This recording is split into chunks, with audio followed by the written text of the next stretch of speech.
First and Cam, alongside my co-host Evan, we are back with another mailbag episode. We are answering your guys' questions that you guys have for us for this college football offseason going into the 26-27 season. So let's just start it off right away. Who would you consider an elite coach in college football going into this season? I Evan, I'll think we let you go first. have, yeah. So I think I'll answer it and you go ahead and answer it too. Obviously, Signetti Hmm. is an elite coach. I think that he gets a lot of slack, but Alabama Kalen DeBoer is an elite coach. I think Marcus Freeman is an elite coach. And so I think and the list goes on and on. Dan Lanning's up there as well. I think Mario Cristobal is an elite recruiter as well. Ryan Day. I think college football is very much loaded coming into what I think is going to be an even more special season than we just saw.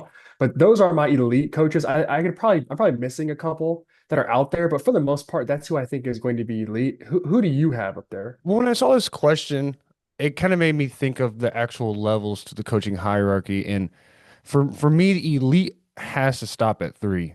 And so my three are Signetti, of course. I think we can both agree is number one. And Mm, then Kirby Smart, number mm, two, and Ryan Day, number three. I think after that, the list has to kind of get cut off because I don't think Marcus Freeman, Sarkisian, the rest of those guys are in that class.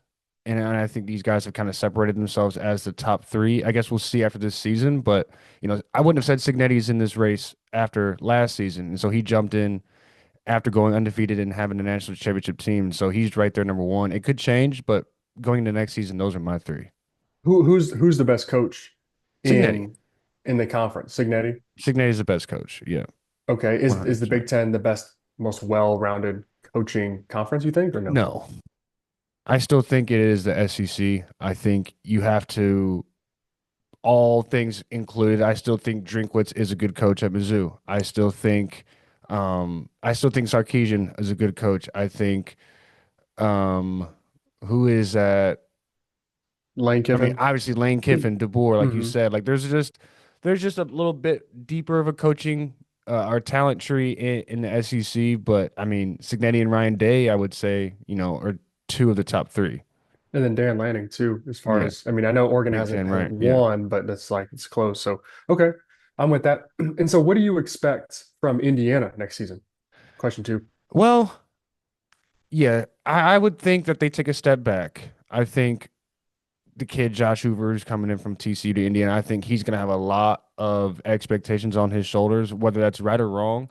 I think with the coach like Signetti, you're always going to be in the hunt to compete for a national championship. But I mean, if Indiana loses two games this year, I won't be surprised because now they're facing teams where, Indiana's now circled on people's schedules. Believe it or not, whether you want that to be the reality of the situation, they have a bullseye on their back and they're going to get everybody's best shot. So I expect them to compete. I expect them to be in the playoff, whether that's winning the Big Ten or getting that at large. But I don't see them going undefeated. And I think the expectations of where the QB play needs to be with Hoover is not going to be as high with Mendoza and just how he willed that team to win. So I don't expect anything less than 10 wins, but I'm not expecting them to go undefeated again.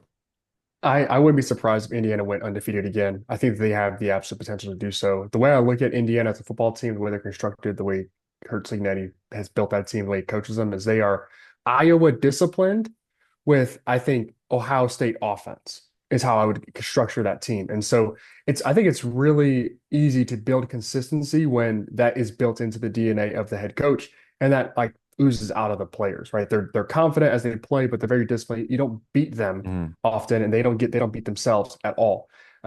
So I would expect maybe obviously like them going undefeated again, like would probably be unrealistic. You're probably right at two losses. I would say they drop one in a highly like contested game, but I would see them right back in the final four of the college football playoff and battling out to get into the national championship. I really do believe that's realistic for that team. For that to be realistic is pretty insane because to Right. predict anybody to go back into the semifinals that's not named Ohio State, Texas, or one of those teams is it's pretty incredible kind of standard to be set at yeah, at that school. My next question was your preseason. What is your preseason top five?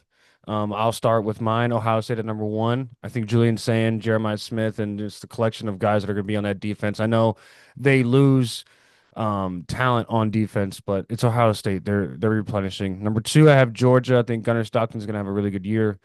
Add him with Kirby Smart and the talents in that backfield that comes back, they're going to be really good.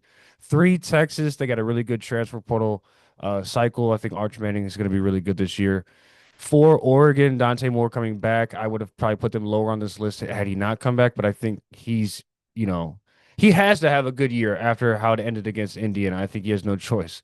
And Mhm. then I'm putting Indiana at 5 because if you win a national championship and go undefeated, you have the same coach and you bring a lot of your core back. I think you have to prove that you're not a top 5 team still. And then those two teams after that, Texas A&M and M and Texas Tech, I think they have a real shot to make some more noise this year. Texas A&M kind of disappointed me in the playoff against Miami.